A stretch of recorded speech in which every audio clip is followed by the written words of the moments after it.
Currently, lithium-ion battery is still dominating in the market.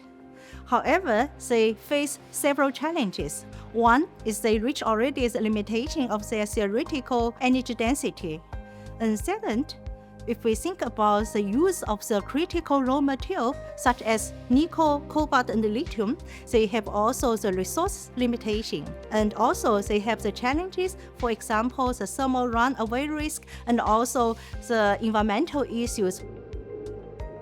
My name is Yan Lu. I lead the Institute of Electrochemical Energy Storage at HZB. At HZB, we are focusing on the post-lithium ion technologies. For example, lithium sulfur battery, sodium ion, and polymer-based redox flow battery, and also thin film batteries. These battery systems, they are evolving.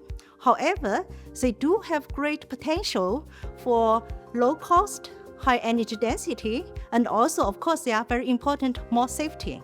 These battery systems, they have involved relatively abundant raw materials.